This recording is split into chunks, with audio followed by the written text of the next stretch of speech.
I'm Adam, 38, male, and my wife cheated openly on our anniversary. The divorce was just the beginning of my shocking revenge. The words felt like sandpaper in my throat, a truth I had to swallow every single day since that night. It was supposed to be our 10th anniversary, a milestone. 10 years of building a life, a home, a future. 10 years I had poured my heart and soul into. And in a single, devastating moment, Rebecca reduced it all to ashes, right in front of everyone we knew. The party was at our house, a beautifully orchestrated affair that was meant to celebrate our journey. Friends, family, even some of our colleagues were there. The air was thick with laughter, the clinking of glasses, and the soft hum of conversation. I remembered feeling a rare sense of profound contentment, watching Rebecca mingle, her laugh, bright and infectious. She was radiant that night, dressed in the silk gown I'd bought her for the occasion. I truly believed, in that moment, that we were happy. But happiness, it turned out, was a costume she wore, expertly tailored to deceive. As the evening progressed, I noticed her with Mark, her colleague. They were often together at work events, and I never thought much of it. He was a sales director, charismatic, a little too smooth for my taste, but harmless, I'd always assumed. Tonight, however, their proximity felt different. Too close. Too many shared whispers, too many lingering glances. My gut, usually a quiet companion, began to churn with an unfamiliar unease. Then came the moment that would forever be seared into my memory. The music had softened, and people were starting to wind down. I was heading to refill my drink when I saw them. In the alcove by the fireplace, partially obscured by a potted plant, but clear as day to me. Rebecca, my wife, her arms wrapped around Mark, their lips locked in a deep, undeniable kiss. It wasn't a quick peck. It was an embrace, full of a passion I hadn't seen directed at me in months. The world spun. The joyous din of the party faded into a distant, muffled roar. My heart, a moment ago so full, shattered into a million icy fragments. I stood frozen, a glass of half-poured champagne forgotten in my hand, watching the scene unfold as if in a slow-motion nightmare. My best friend, David, my ever-observant lawyer friend, was the first to notice me. His eyes, usually sharp and knowing, widened in alarm as he followed my gaze. He saw it too, the raw public betrayal. He rushed to my side, gripping my arm, his voice a low, urgent murmur. Adam, what's going on? But I couldn't speak. The shock had robbed me of words, of breath. I just pointed, a trembling finger aimed at the scene that was destroying my life. It was then that Rebecca and Mark finally broke apart, oblivious for a moment, until Rebecca turned her head, her eyes meeting mine. The color drained from her face. The bright smile vanished, replaced by a mask of horror. Mark, sensing the shift, looked up too, his expression quickly morphing from smugness to a pathetic attempt at casual indifference. The party, once so vibrant, seemed to hold its breath. A hush descended, quickly followed by whispers, then outright gasps as more people realized what had transpired. My own sister, Sophia, who had been laughing with friends just moments before, let out a choked cry, her hand flying to her mouth. The public nature of it all magnified the humiliation tenfold. It wasn't just a private heartbreak. It was a spectacle, a performance of my utter foolishness. This wasn't the first time I'd felt a sting of favoritism or a sense of being overlooked when it came to Rebecca. Her world, it seemed, had always revolved around a certain type of attention, and I, the steady, reliable architect, often found myself in the periphery. Even early in our marriage, there were subtle shifts. I remembered our 3rd anniversary, when I had meticulously planned a surprise weekend getaway to a quaint bed and breakfast. I'd spent weeks researching, making reservations, trying to create the perfect romantic escape. Rebecca had arrived, eyes bright, but within hours, her phone was buzzing. It was her old college friends, planning an impromptu reunion she hadn't mentioned. She spent most of the weekend glued to her phone, making plans to meet them, her attention drifting from the quiet walks and intimate dinners I had arranged. Oh, Adam, you know how they are, she'd said with a dismissive wave of her hand when I gently brought it up. Always so spontaneous. This is just so boring in comparison. My efforts, my thoughtfulness, felt small and insignificant, overshadowed by the lure of a more exciting social calendar. Another time, about 5 years into our marriage, I'd been working tirelessly on a major architectural project, putting in 16-hour days. I was exhausted, stressed, but also incredibly proud of the progress. When I finally finished the preliminary designs, I hoped for a moment of shared triumph. I came home, ready to celebrate, only to find Rebecca engrossed in a lavish dinner. She was preparing, not for us, but for a group of her new, high-flying marketing colleagues. Oh, you're home early, she'd said, barely looking up from the chopping board. I completely forgot about your design deadline. Anyway, I need your help setting the table. They'll be here any minute. My achievement, My personal exhaustion was instantly relegated to a footnote in her bustling social life. I felt like an accessory, not a partner. Then there was the constant comparison. Rebecca always seemed to have a story about a friend whose husband had bought them a bigger diamond, or taken them on a more exotic vacation, or had a more impressive job title. It was never direct criticism, but a subtle undercurrent that implied I wasn't quite enough. "Did you hear about Jessica's husband? He just closed that huge deal and bought her a new luxury car. Isn't that amazing?" she'd say, looking at me with a curious, almost expectant expression. I always felt the unspoken question hanging in the air. Why aren't you doing something like that? I worked hard. I was successful in my own right. But it seemed my steady, reliable success rarely sparked the same admiration as the flashier achievements of others. These past incidents, seemingly minor at the time, now coalesced into a pattern, a disturbing tapestry that revealed a deeper, self-serving thread in Rebecca's character. The anniversary kiss, however, was no subtle slight. It was a gaping wound, irrevocably severing any remaining threads of our life together. The end of my marriage was just the beginning. The silence that fell over our living room was deafening, thicker than any sound. It was punctuated only by the soft, pathetic gasp that escaped Rebecca's lips as her eyes, wide with a fleeting terror, met mine. Mark, behind her, looked like a deer caught in headlights, scrambling to regain some semblance of composure. But it was too late. The dam had burst. I felt a cold rage begin to simmer, replacing the initial shock. My hand, still holding the champagne glass, tightened, and I heard the faint crack of glass. David was still beside me, his hand now firmly on my back, a silent anchor in the swirling chaos. "Rebecca," my voice, when it finally came, was a raw, guttural whisper, devoid of all warmth. It cut through the silence like a knife. "What in God's name do you think you're doing?" Her eyes darted around the room, taking in the stunned faces of our guests. The humiliation was palpable, a shared burden among those who now understood the gravity of the scene. Her face flushed a deep crimson, but it wasn't shame I saw. It was panic, the kind that comes from being caught, not from genuine remorse. "Adam, I can explain," she stammered, her voice thin and reedy. "Explain?"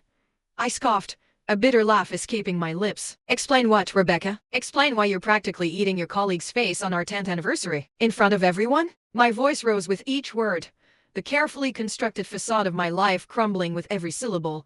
Mark, bless his idiotic nerve, chose that moment to step forward. "Look, Adam, this is just a misunderstanding. We were just, talking. Things got a little out of hand." My eyes narrowed, fixing on him. "A misunderstanding? Get out of my house, Mark. Now."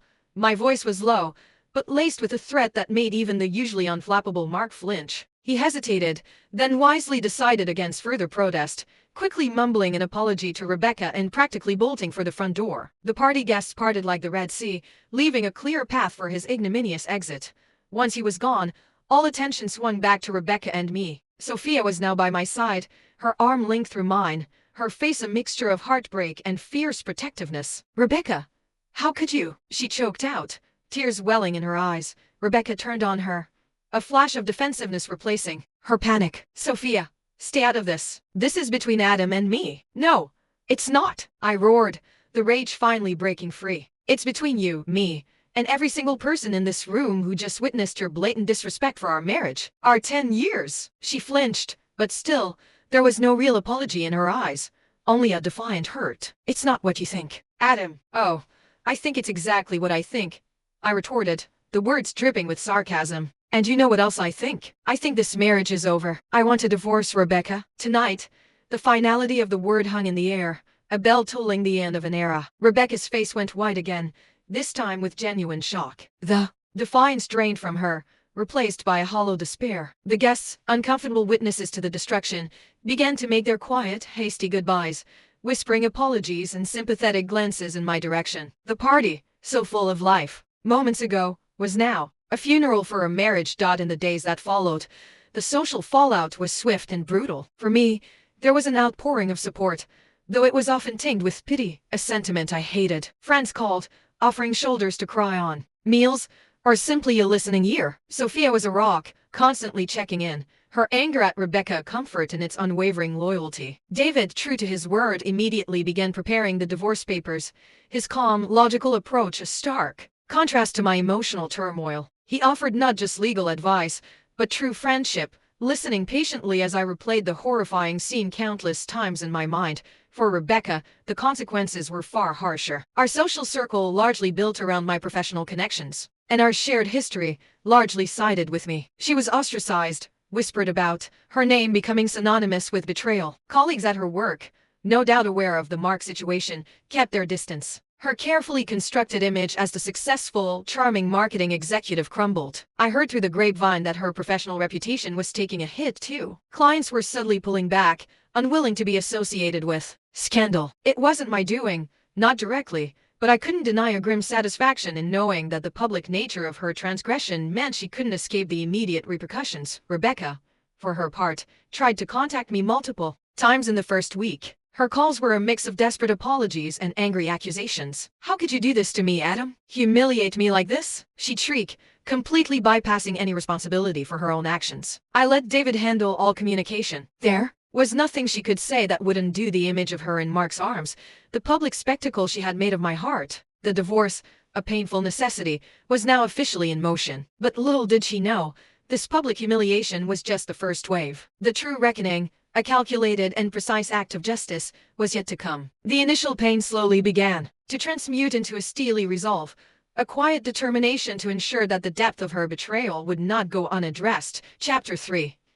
The slow burn of discovery. The initial shock of Rebecca's infidelity slowly began to recede, replaced by a dull ache that settled deep in my chest. David, my unflappable best friend and legal counsel, was a constant presence, guiding me through the emotional minefield that divorce proceedings inevitably become. He had warned me it would be a messy process, especially given the public nature of the breakup, but even he couldn't have predicted the full extent of the rot that was about to be unearthed. Our first few meetings with Rebecca's legal team were fraught with tension. She tried to portray herself as the aggrieved party, the victim of a jealous husband's overreaction. It was laughable, truly, but the audacity still stung. David, however, was prepared. He had photos from the anniversary party, blurry but undeniable shots taken by a stunned guest, discreetly sent to Sophia. He had a timeline of Mark's and Rebecca's interactions, pieced together from social media and casual observations. The evidence of her infidelity was overwhelming, making her attempts to play the innocent party fall flat. "Adam," David had said to me one afternoon,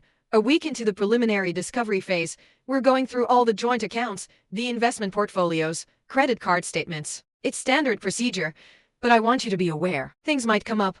I nodded, distracted. I had little interest in the financial minutiae, just wanting to be free of Rebecca, free of the suffocating weight of her betrayal. I trusted David implicitly. He was meticulous, thorough, and fiercely loyal. A few days later, he called me, his voice tight with a strange mix of anger and disbelief. "Adam, I think you need to come to my office. We've found something big." My stomach clenched. "What is it?" I asked, a premonition of further unpleasantness washing over me. "It's about the finances," he said, and the way he emphasized the finances made my blood run cold. "Rebecca has been very busy."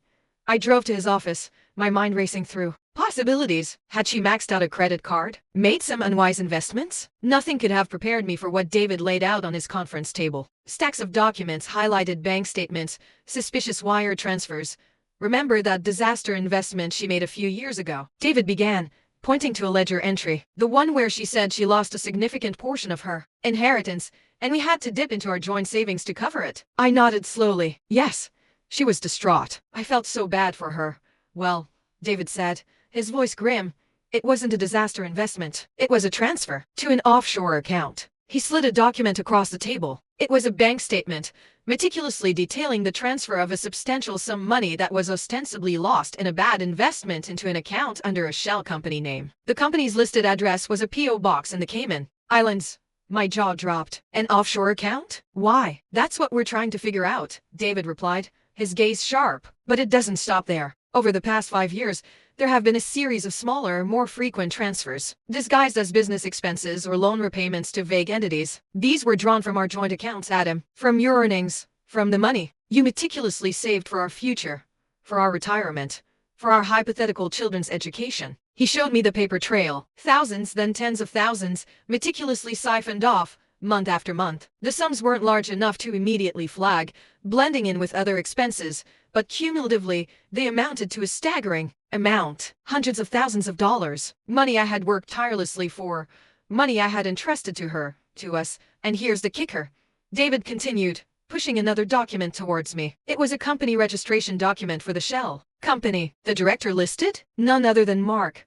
My head snapped up. Mark? Her lover? The very same, David confirmed, a muscle twitching in his jaw. It seems this wasn't just a physical affair, Adam. It was a partnership, a financial one. For years, it seems, the betrayal twisted into something even uglier, more profound. It wasn't just my heart she had broken. It was my trust, my financial security, my future. The affair, as shocking as it was, now felt like a mere symptom of a deeper, more calculated deception. Rebecca had been systematically robbing me, right under my nose, while maintaining the facade of a loving wife. The thought of her distraught act over the lost inheritance, the way I had comforted her, felt like a cruel personal joke. She had been laughing at me, manipulating me, all along. The initial pain of infidelity transmuted into a cold, hard resolve. This wasn't just about divorce anymore. This was about justice. This was about holding her accountable for every penny, every lie, every shred of trust she had annihilated. My desire for revenge solidified, but it wasn't the kind of revenge born of petty spite. This was calculated, legal, a public undoing of every dishonest act she had committed. She had used our shared life as a shield for her fraud, and now, I would use the law to strip away that shield and expose her for exactly who she was. The game had changed, and Rebecca had no idea how thoroughly I intended to play it. The revelation of Rebecca's financial machinations ignited a fire within me. A cold, focused determination that eclipsed the lingering pain of her infidelity. David, my sharp-witted attorney, felt it too. The discovery transformed our approach. From a standard divorce to a full-blown legal offensive. This wasn't just about dissolving a marriage. It was about exposing a sophisticated scheme of financial fraud and ensuring Rebecca faced the full consequences of her actions. This changes everything, Adam, David had said, leaning back in his chair, a thoughtful expression on his face. Her infidelity gives us grounds for a favorable divorce settlement in terms of alimony and asset division. But this is a whole different ballgame. This moves into criminal territory, or at the very least, makes her financially vulnerable, in ways she couldn't imagine. What are our options? I asked, my voice steady despite the turmoil inside. I felt strangely calm, the anger now a precise instrument rather than a destructive force. We compile everything, David stated, gesturing to the piles of documents. Every suspicious transfer, every offshore account detail, every link to Mark. We build an undeniable case. We can pursue this onto fronts, civilly, within the divorce proceedings, to ensure you recover every cent she diverted and then some. And if the evidence warrants it, we can bring this to the attention of the authorities for potential criminal investigation. My mind immediately latched onto the idea of public exposure. Rebecca thrived on appearances, on her curated image of success and respectability. The thought of that image shattering, not just in our immediate social circle, but potentially in her professional world, resonated deeply. I want her exposed, David, not just in court, but where it hurts her most. Her reputation, her career. David nodded, understanding. Understood. Our strategy will be to lay out the evidence so clearly, so meticulously, that her legal team will have no ground to stand on. We'll use the discovery phase to demand even more information, digging deeper into those offshore accounts and Mark's involvement. We'll make it impossible for her to deny,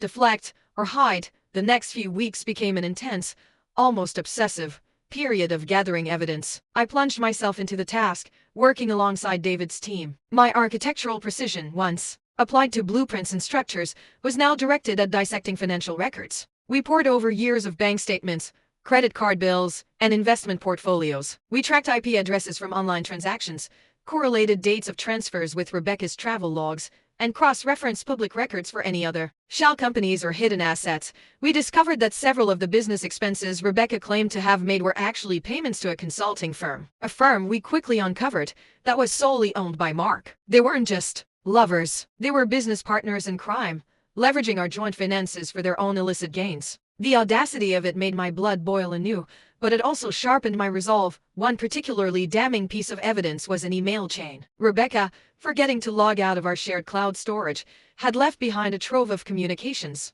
between herself and Mark. In one exchange, they discussed how to diversify their portfolio by investing a sum of money from the Adam Fund into a new high-risk venture they were convinced would pay off big. They even joked about me being their unwitting financial backer. The callousness of it was breathtaking. David worked tirelessly, his team of forensic accountants unearthing every hidden transaction. They found that Rebecca had systematically inflated expense reports at her job, subtly funneling company funds into Mark's sham consulting firm, then further laundering those funds through the offshore accounts. This meant her actions weren't just marital fraud. They were potentially corporate fraud as well. Rebecca's legal team, in their initial responses to our discovery requests, were dismissive. They handed over boilerplate documents, confident that we wouldn't find anything substantial beyond the infidelity. They continued to paint me as an angry, vengeful ex-husband. She remained arrogant, believing her carefully constructed web of lies was impenetrable. Her lawyer even sent a patronizing letter suggesting I was grasping at straws, and that my accusations of financial impropriety were delusional. This arrogance, however, was their undoing. It only fueled our resolve. David and I exchanged a look. They have no idea what's coming, do they? I murmured.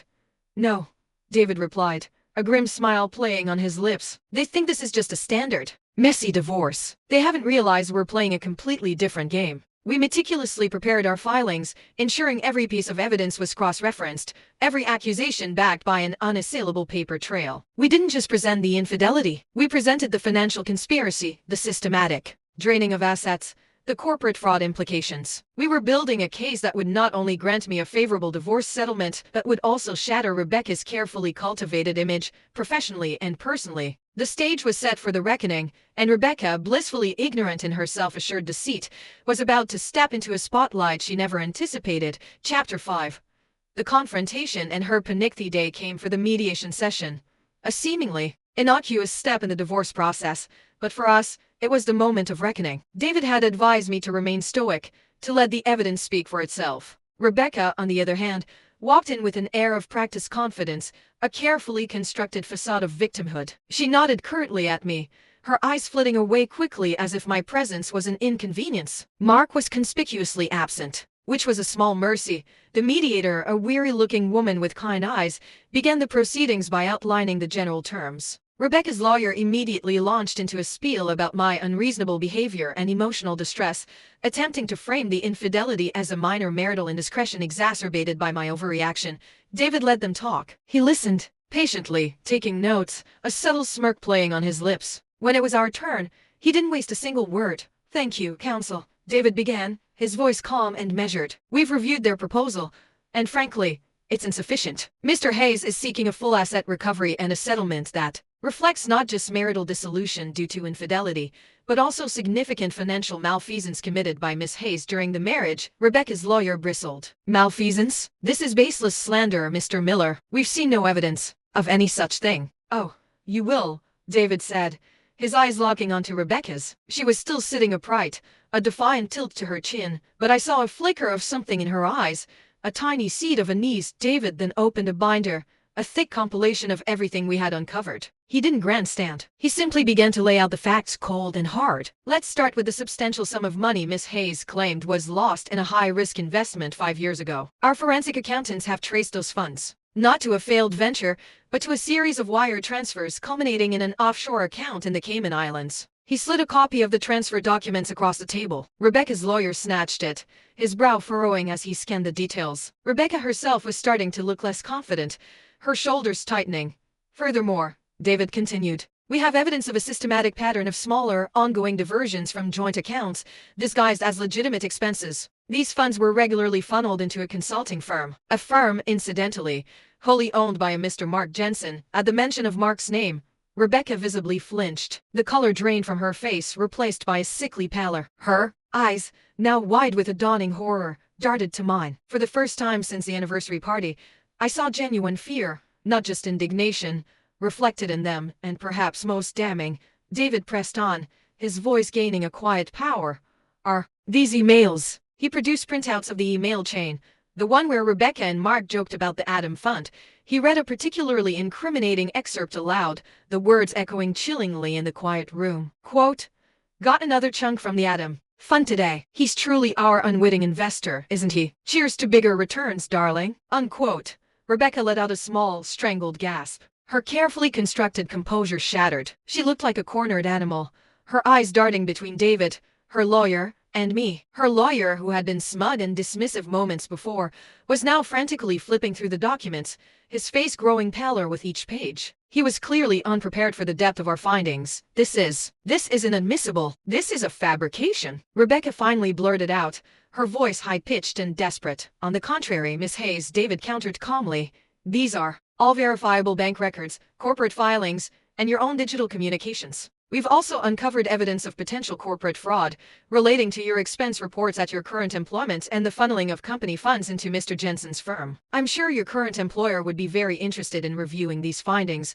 That hit her hardest. Her profession, her carefully cultivated image as a successful marketing executive, was her lifeblood. The idea of losing that, of facing legal repercussions from her company, sent her spiraling. Her eyes welled with tears, not of regret, but of pure, unadulterated panic. "Adam, please," she whispered, her voice cracking. She looked at me, a desperate plea in her eyes I had never seen before. "Don't do this. You're ruining me." "You ruined yourself, Rebecca," I said, my voice steady, devoid of emotion. "You did this when you kissed him on our anniversary. You did this when you systematically stole from me. You did this when you built a life of lies." Her lawyer, finally, recovering some semblance of his professional demeanor, leaned over and began whispering urgently to her, pointing at the documents. She was shaking her head frantically, then nodding, then shaking her head again, clearly overwhelmed. The mediator watched, her expression grave, no longer hiding her discomfort. The session ended abruptly. Rebecca and her lawyer left quickly, without another word. The mask had slipped, revealing the true face of her desperation. She had underestimated me, underestimated David, and most importantly, she had underestimated the power of truth. The ball was now firmly in our court, and the path to her public and professional downfall was now clearer than ever. The revenge wasn't just satisfying, it was righteous. Chapter 6.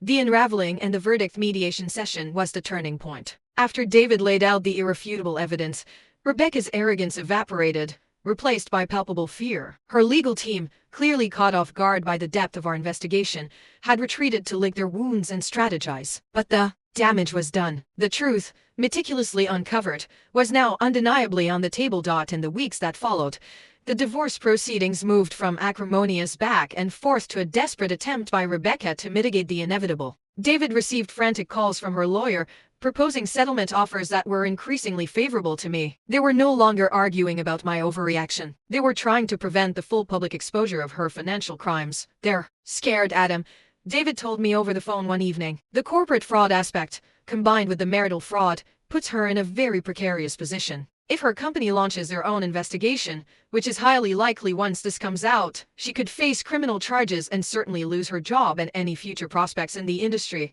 I felt no joy, only a grim satisfaction. "What are they offering?" "They're offering to concede on all major assets, give you a larger share of the joint investments, and even agree to a significant one-time payout to avoid further investigation into the corporate fraud. They want this quiet, Adam. They want to bury it."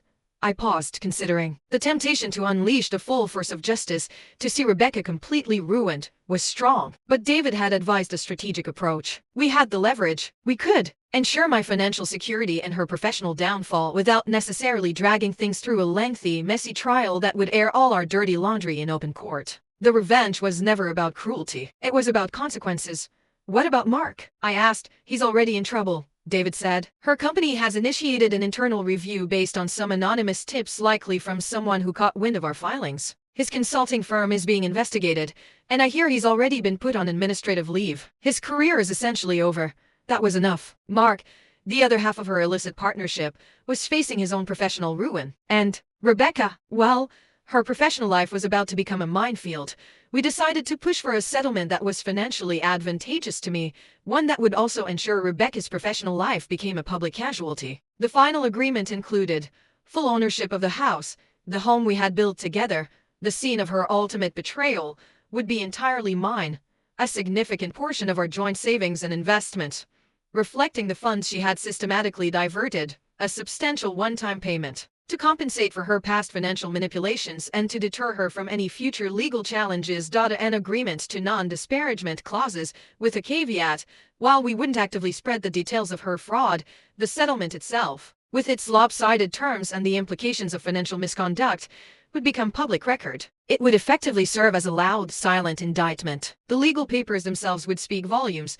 The final court hearing was anticlimactic. Rebecca looked hollow, her eyes devoid of their usual spark. She signed the papers, her hand trembling. Her lawyer, defeated, rushed her out of the courtroom before any reporters could catch wind of the details. The judge, having reviewed the detailed filings, rubber-stamped the agreement without a single question, clearly understanding the underlying reasons for the lopsided terms.